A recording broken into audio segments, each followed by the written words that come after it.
Hey everybody, John here. Recently I was talking to a friend of mine who works in education, and his organization recently released a set of policies for how they can use large language models, or LLMs for short. And it was interesting to hear how he went through what he believes large language models are, how they can be used, and what kinds of risks there are associated with it. A lot of people know things like, hey, my LLM, if I use ChatGPT, it might hallucinate, it might start to make stuff up, it might produce false positives. But they don't know necessarily why, how to work around it, what kinds of things you can do as an individual or an organization. And so I thought it might be helpful to put out this video to just talk about a one level deeper than what many people might know about large language models. This isn't a data science video. It's just, hey, what are a few things that people can do to get better responses from large language models? What can organizations do to reduce false positives or hallucinations? In what circumstances does it make sense to do additional training to a large language model? So we're going to talk about a few things today. We're going to talk about prompt engineering. We're going to talk about Retrieval-Augmented Generation, or RAG for short, and we're going to talk a little bit about fine-tuning. Like what you hear? Feel free to like and subscribe and leave comments if you'd like. So let's get started. First, I want to talk about prompt engineering. Oftentimes, when we start using large language models, it's a great way to ask questions and hear conversational responses. It's a wow moment to hear a chatbot actually respond like a human might. But how do we take those one step further without involving an IT team? Well, that's where prompt engineering comes in. Prompt engineering uses patterns in the prompts, the instructions, the questions we ask large language models to get more diverse, more useful responses from them. And I want to talk about an example around creating quizzes and using two kinds of patterns. One of those is called the persona pattern, and the other one is called the flipped interaction pattern. But there are a bunch more that you can look up if this is something that you're curious about. So one thing that I did is I created a music theory quiz with ChatGPT, and to do that, I used the persona pattern to say act as a music theory professor. So it would adopt the tone and the general knowledge set of that persona. I also used the flip interaction pattern to define the conversation that it would have with me, and it would ask me questions instead of vice versa. I said create a 10-question quiz. I asked it to ask those questions one at a time, because generally it will ask all of those at the same time.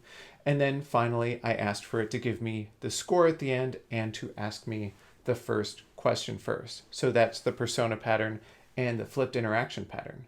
And it's amazing that this tool that can just be a question and answer tool can actually go one step further and create a relatively accurate quiz for music theory. Now that's prompt engineering. Now, why do I say relatively accurate?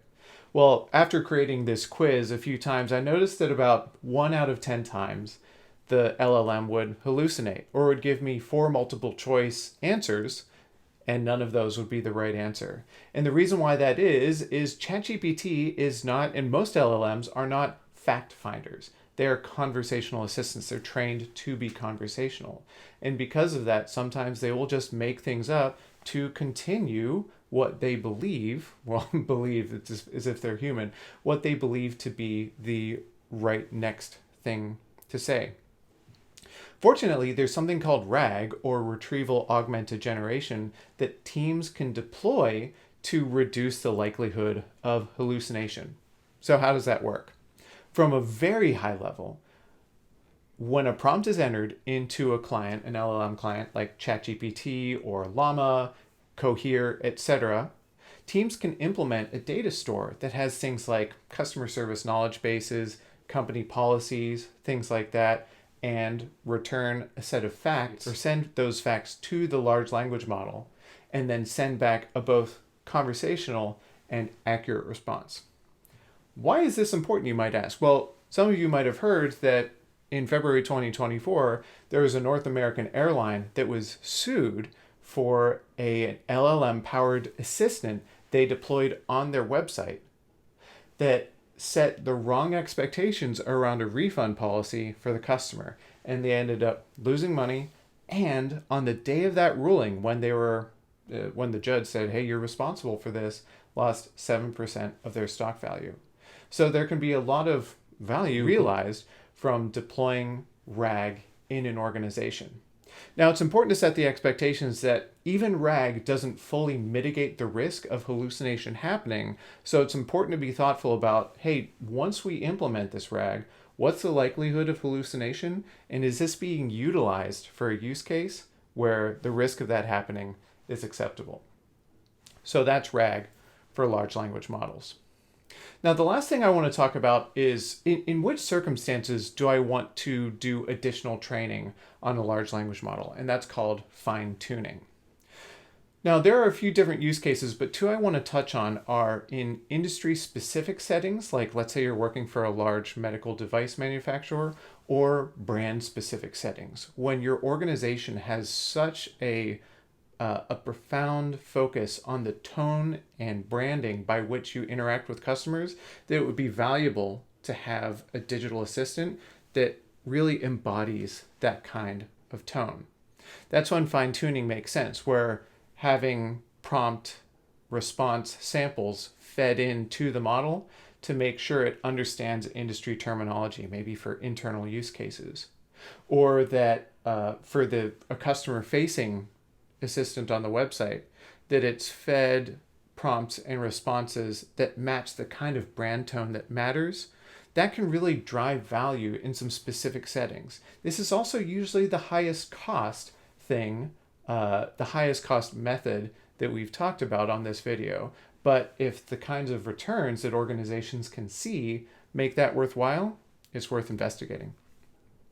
So we've talked about three things today. We've talked about prompt engineering, we've talked about RAG or Retrieval-Augmented Generation, and we've talked about fine-tuning. And these are all important and valuable ways that people can get better responses from LLMs. They can reduce chances of hallucination and improve the kinds of understanding of syntax and communication with the style that might be important for an organization. We're just in the early days of large language models and more broadly generative AI, and I'm excited to see what happens in the future. If there's more stuff that you'd like to see, please let me know. And in the meantime, cheers.